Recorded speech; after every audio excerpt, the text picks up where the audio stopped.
மூன்று மிக முக்கியமான கேள்விகள் இன்றைக்கு மோடியையும் ஆர்எஸ்எஸ்ஸையும் மூச்சு திணற வைத்துக் கொண்டிருக்கிறது. அது ராகுல் கேட்ட கேள்விகள் தான். முதல் கேள்வி என்ன அப்படின்னா, பெஹல்காம் பயங்கரவாத தாக்குதல் நடந்ததற்கு பிறகு மோடி பேசியிருக்கக்கூடிய ஒரு வீடியோ இந்தியா முழுவதும் மிகப்பெரிய அளவில் வைரலாகிறது. அது என்ன? அன்றைக்கு இருந்த மன்மோகன் சிங் அவர்களை பார்த்து, காங்கிரஸ் ஆட்சியை பார்த்து மோடி வடை சுடுகிறார். எப்படி? உங்கள் கைகளில் தானே கடல்கள் இருக்கிறது, உங்கள் கைகளில் தானே எல்லைகள் இருக்கிறது, உங்கள் கைகளில் தானே ரிசர்வ் பேங்க் ஆஃப் இந்தியா இருக்கிறது, இதையெல்லாம் தாண்டி பயங்கரவாதிகள் எப்படி உள்ளே வந்தார்கள் அப்படின்னு மோடி கேட்டிருக்கக்கூடிய வீடியோ. இன்றைக்கு இந்திய மக்கள் மோடியையும் ஆர்எஸ்எஸ்ஸையும் பார்த்து கேட்கிறார்கள். எல்லாம் உங்கள் கைகளில் தானே இருக்கிறது.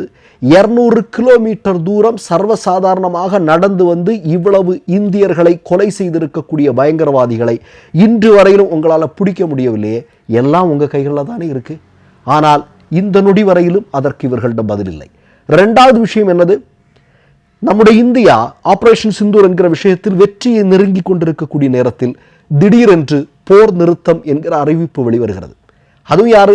மோடி சொல்லல, அல்லது பாகிஸ்தானை சார்ந்தவர்கள் சொல்லல. சொன்னது யாரு? அமெரிக்காவுடைய அதிபராக இருக்கக்கூடிய ட்ரம்ப் சொல்றாரு.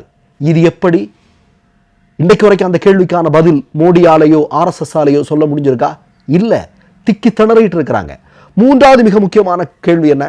நம்முடைய இந்தியாவுடைய வெளியுறவுத்துறை அமைச்சர் சொன்னது, அதாவது பாகிஸ்தான் நம்மள்கிட்ட கெஞ்சினாங்க, அதனால தான் போர் நிறுத்தம் நாங்கள் ஒத்துக்கிட்டோம் அப்படின்னு.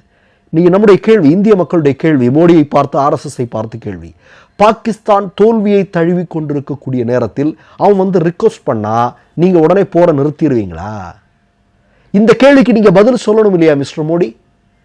ஆர்எஸ்எஸ் காரன் பதில் சொல்லணும் இல்லையா? ஆனா இந்த நொடி வரையிலும் இவங்க கிட்ட பதில் இருக்கா? கிடையாது. இந்த மூன்று கேள்விகளும் ராகுல் காந்தி தொடர்ந்து கேட்டுக்கொண்டிருக்கிறார். இந்த நேரத்தில் ஏன் இதை பத்தி நம்ம பேச வேண்டியிருக்கு? நேற்றைய தினம் அமெரிக்காவினுடைய அதிபராக இருக்கக்கூடிய ட்ரம்ப், மோடியினுடைய உற்ற நண்பராக இருக்கக்கூடிய ட்ரம்ப் ஒரு அறிக்கை வெளியிட்டிருக்கிறார் 20வது முறையாக. எப்படி? ஆமா, இந்தியா பாகிஸ்தான் இடையே அந்த போர் பதட்டம் நிலவி கொண்டிருந்த நேரத்தில் இந்தியாவுடைய 4 அல்லது 5, ஒரு இலக்காரமா பேசுறான், 4 அல்லது 5 விமானங்கள் சுட்டு வீழ்த்தப்பட்டிருக்கிறது என்று அவன் சொல்கிறான். யார் சொல்கிறான்? ட்ரம்ப் சொல்கிறான்.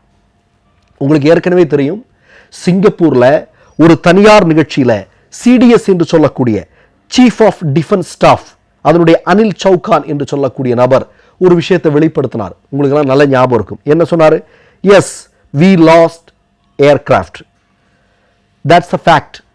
Number does not matter. அதாவது எத்தனை விமானங்கள் சுட்டு வீழ்த்தப்பட்டது அல்லது எவற்றை